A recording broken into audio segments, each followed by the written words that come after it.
quite heartwarming for me. The wife came up to me. She gives me a big hug, and she goes, "You saved our marriage."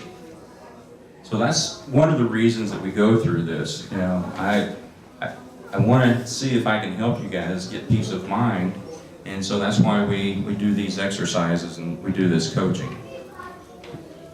Okay, so what are some family stories that you were told about wealth or poverty? Let's start on this side. Anybody? Somebody want to? Mom used to talk about having her sister having to go to the fire station to get a dress Had to go to the fire station? because they were so poor they couldn't afford to buy them.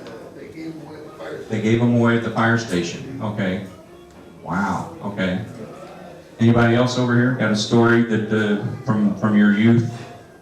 All right. Let's go over here. Anybody? Go ahead, Doug.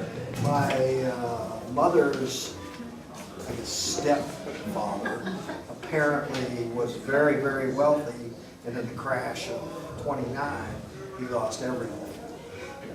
Oh, goodness. Then Yeah. he lived in just basically a shack, a little town in Wisconsin. Wow. So it went from riches to rags almost, kind of a story. So when hearing those stories, how did that affect you?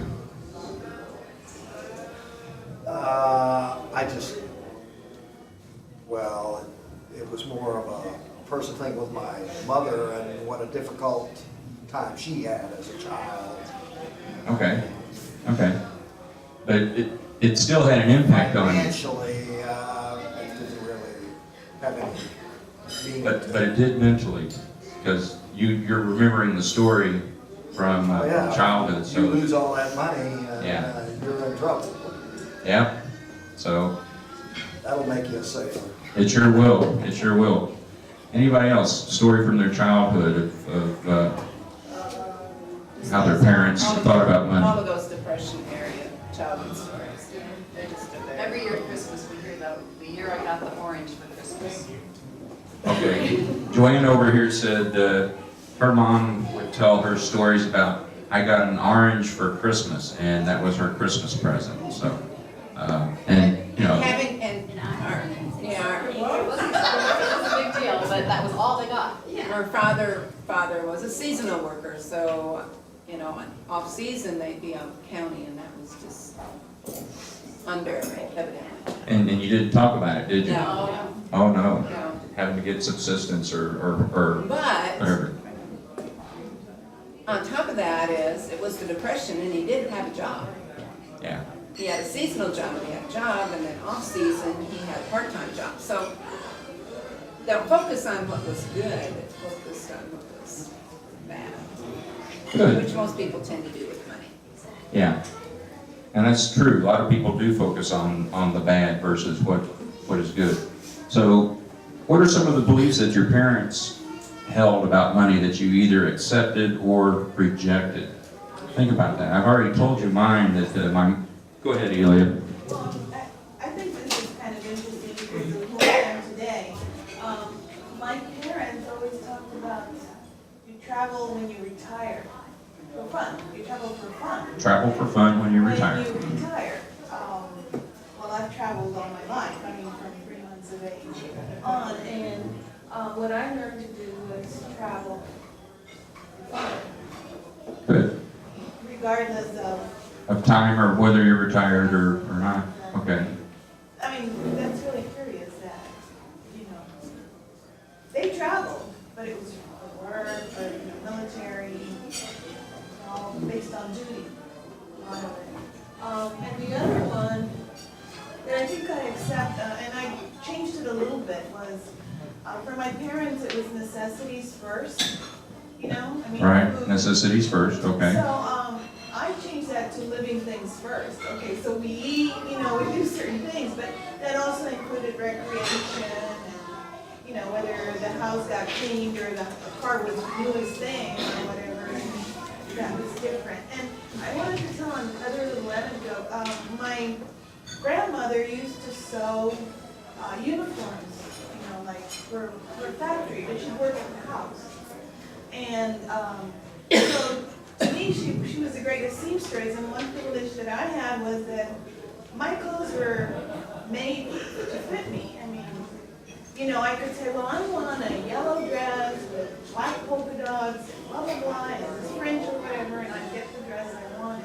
But it was because it was sewn, and when I went to college, I didn't know what size dress I wore, because I never, Because your mom had always sewn your clothes for you. yes.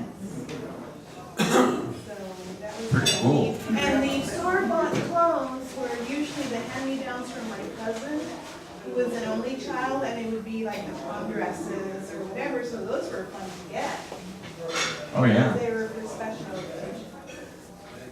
So it was, I guess, a way of dealing with reality that made it good. Were there any thoughts that, from your parents that you rejected, that you just said, no, I'm not gonna think Well, about the it? waiting to travel. Waiting to travel. Okay, good, good. Anybody else? Go ahead. Everything, it seemed, was tied to the number of hours or the work. They say, that I'd have to work that many hours to pay for that, is it worth it? My dad was a broom maker, and he wanted something, he'd say, you don't have any broom I'd have to make to pay for that? You think it's worth it? And, you know, you go, "Uh-huh, it's not." So, you know, everything was, you know, standard. How many hours do you, yeah, Yeah. that was a money demon, you know, how many hours do I have to work to pay for it, and then is it worth it? Yeah. Excellent. Thanks, Bob. Anybody over here? Something else? So on the next page, down at the bottom,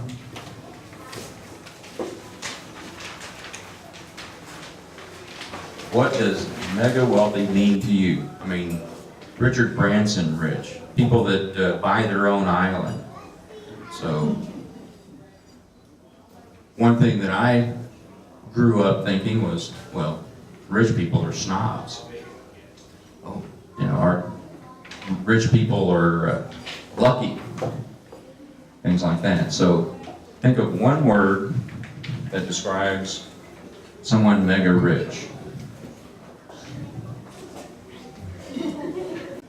Okay, who wants to go first? Newsworthy.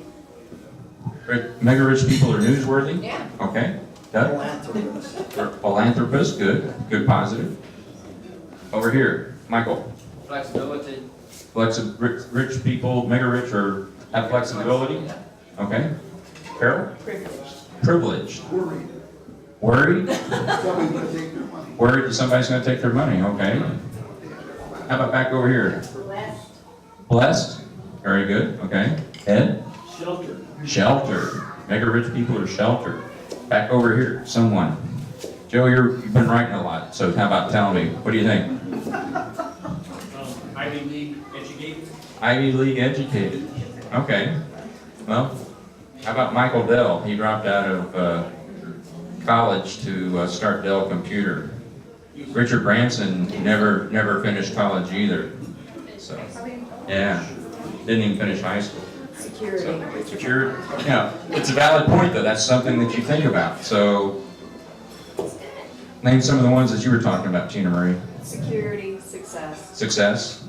Okay. All right. You can say lucky. Lucky. Or just Lucky. A lot of people say lucky.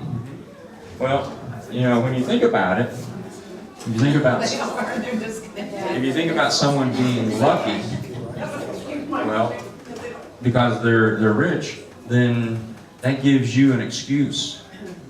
Gives you the excuse to say, well, oh, they were just lucky to make that much money, you know. Now, me, I worked hard for my money, but they were just lucky to get there. So you can see how that can be limiting, and that can hold you back.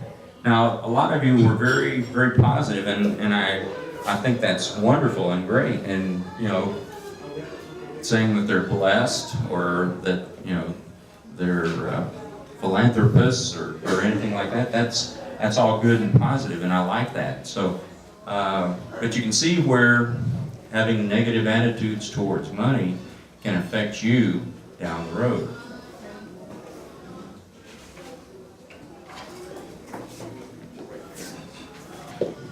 Identifying your money beliefs. My money beliefs.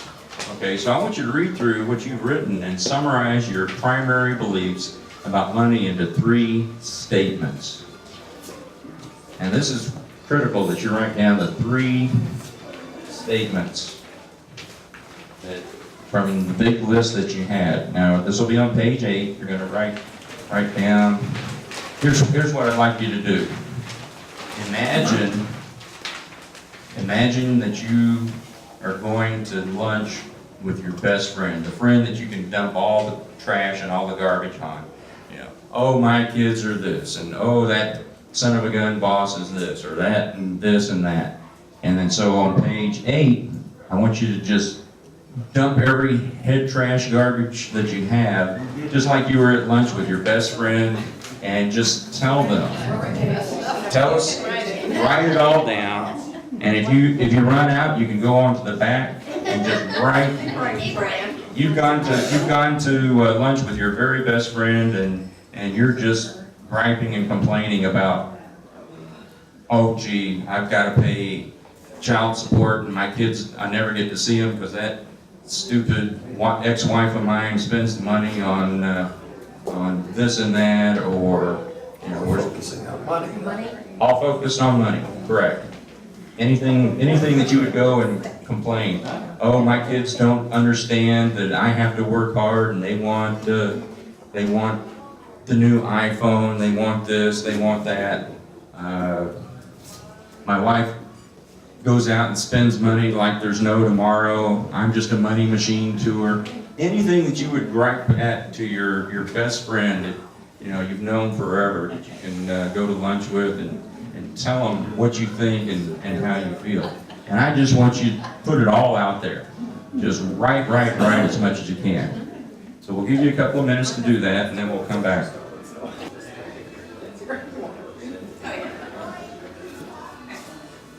sorry.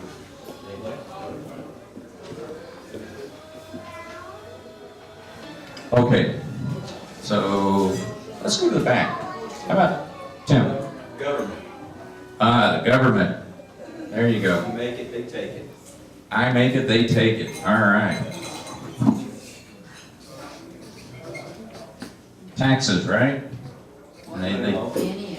Yeah. It goes way on that. Anything, okay. Somebody else. Another complaint. Kathleen. Prices are outrageous. Prices.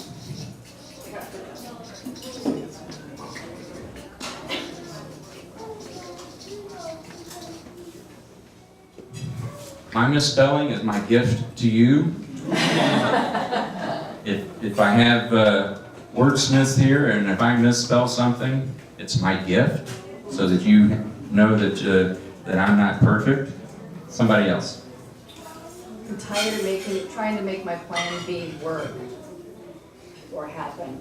Trying. I'm tired of beating my head up against the wall to make plan B work or happen. Tired of banging my head up against the wall.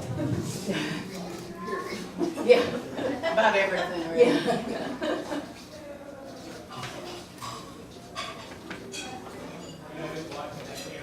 There's another gift. I'm working on my second million, because I gave up on the first. Back here, Tim said, I'm working on my second million. I gave up on the first. It was too hard. It's never enough, you always want more. Never enough, but you want more.